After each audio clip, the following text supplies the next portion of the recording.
In 2022, we celebrate 130 years of HBCU football. On December 27th, 1892, Livingstone and Biddle College, now known as Johnson C. Smith University, played in Salisbury, North Carolina, with Biddle winning 5-0.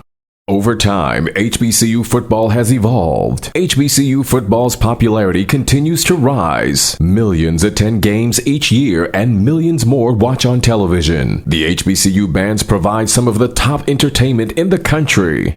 Over that time, some of the best players to ever play in the National Football League played at HBCUs. Every Monday through Friday on the HBCU Football Daily Podcast, national radio and television host Donal Ware takes a look at what's happening in HBCU football and talks with coaches, players, administrators, and media about the 2022 season. Make sure you join the conversation on social media by using the hashtag HBCU130. Now, here's your host, Donal Ware. This is the HBCU Football Daily Podcast for today, Thursday, November 3rd. I'm Donal Ware. It's good to be back with you for this Thursday podcast. We're now going to transition to Week 10. Can you believe it is Week 10 in HBCU football? A couple of divisional races still have to be decided. A couple of other games will go a long way towards deciding divisional races as well as conference championships. Things kick off on tonight. Mississippi Valley State, looking for its first victory of the season, is hosting Alabama A&M. In a rare Friday game, Prairie View A&M will be hosting Alcorn State. That's an important game for Prairie View A&M. I mean, if you look at things right now, Alcorn State is out of it as it sits right now. And I don't know how, anything's possible. Anything's possible. Southern is taking a loss.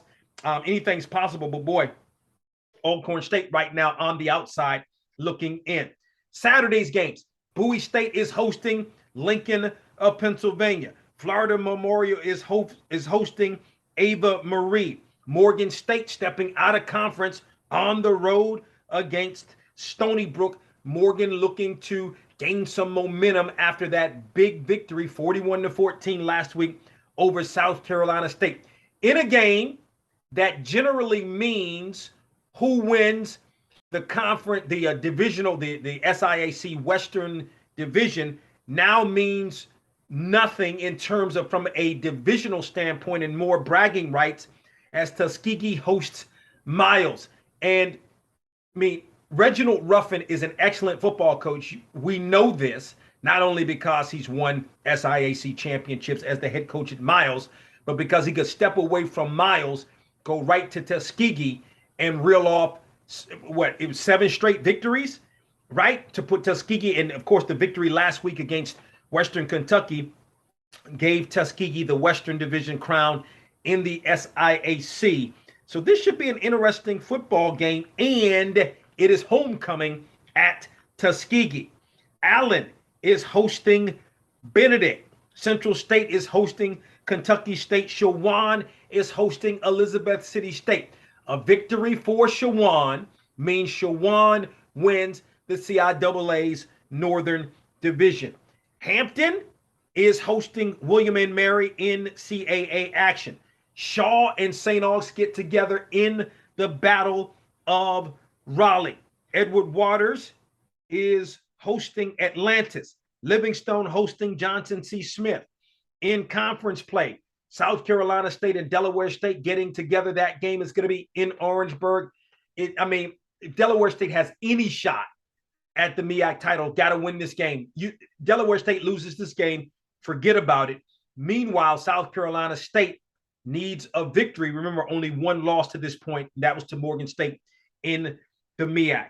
Bluefield State is hosting Lincoln of California in out-of-conference play for both teams.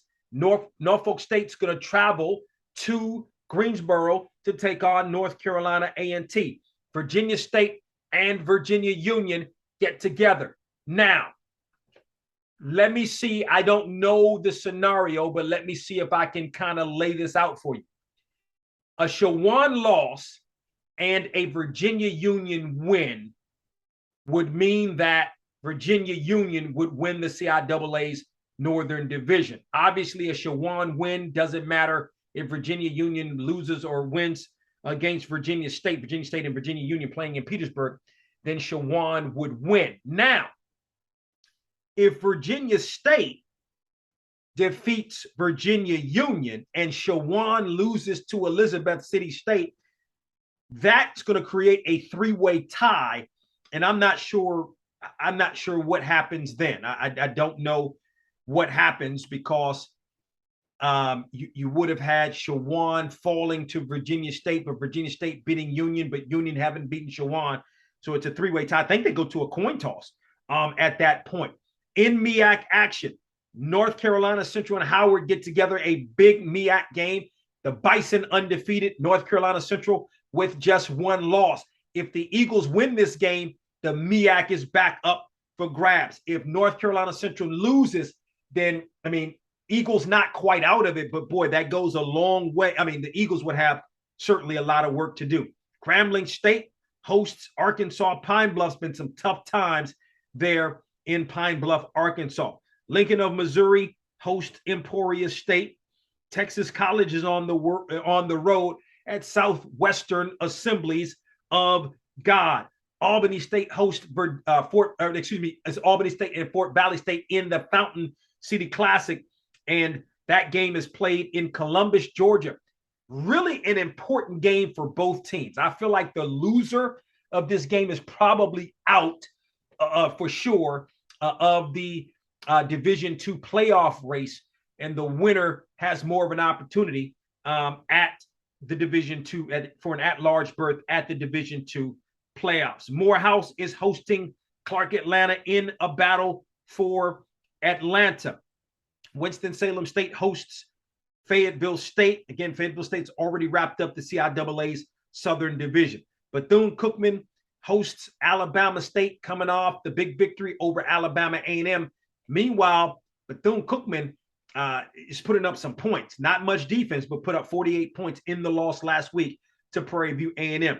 Tennessee State going to try to get back in the swing of things. Hosts Southeast Missouri State. Big loss for Tennessee State last week. They got to win this week. If you don't win this week, boy, that's going to really hurt the Tigers for the OVC crown. Savannah State hosts Lane. Texas Southern hosts Jackson State. Yes. Florida A&M and Southern get together. That should be the atmosphere for that game should be great. And that's an important game really for both, because if you're Southern, you're still in that running for the SWAC's Western Division. Meanwhile, if you're Florida A&M, you're looking at that. And the way things sit right now, anything can happen. Maybe Jackson State loses a game, but I don't see it. But if you're Florida A&M, again, you're looking for an FCS at-large berth in the playoffs. West Virginia State hosts Liberty in a Mountain East battle, and Langston looking to get on the right track, still with an opportunity to win. The Sooner Athletic Conference hosts Arizona Christian. So that's a look at week 10 of the HBCU football season. On tomorrow, we're going to preview the HBCU National Game of the Week. With so many conference games decided, it's not, there are some big games. I mentioned some of the games in the MEAC. There's a couple of big games in the MEAC, most likely going to be one of our HBCU National Games of the Week.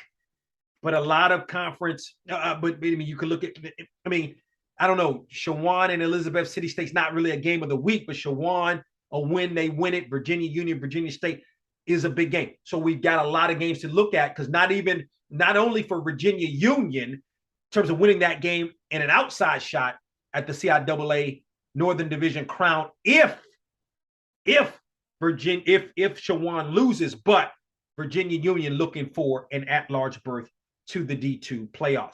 So that's a look at that is a wrap, I should say, for today's HBCU Football Daily Podcast. Don't forget to tell a couple of friends about the HBCU Football Daily Podcast, where you can listen on our website at box2row.com, also at iHeartMedia.com, or wherever you get your podcasts, and you can watch on the Box to Row YouTube page. Talk with you tomorrow. We hope you enjoyed this episode of the HBCU Football Daily Podcast. You can also listen to the podcast at boxtorow.com, iHeartMedia, or wherever you get your podcasts. Don't forget to get your HBCU football fix on Box to Row with Donal Ware each weekend on the radio station near you, and on SiriusXM on HBCU, Channel 142, and on ESPNU Radio on SiriusXM, Channel 84. Follow us on Twitter and Instagram at Box to Row for the latest in HBCU football, and don't forget to tell a friend.